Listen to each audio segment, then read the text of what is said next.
Anak, bantayan mo muna tong kapatid mo. Kalikot niya ni. Saan ka ba pupunta, Nay? Diyan lang ako sa kapitbahay. Sige, Nay. Bye-bye, Nanay. Oh, wag kang makulit dyan. Umupo ka lang. Ba't mo ako pinapagalitan? Ay, hindi kita pinapagalitan. Wag kang mag-inarte dyan, bunso. Diyan ka lang ha. May kukunin lang ako sa kwarto ko.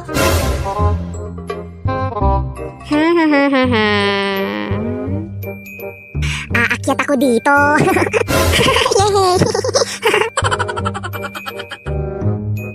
Hoy bunso, anong ginagawa mo dyan?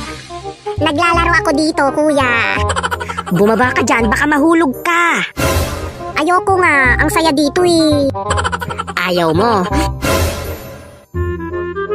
Anong gagawin mo sa kapatid mo, ha?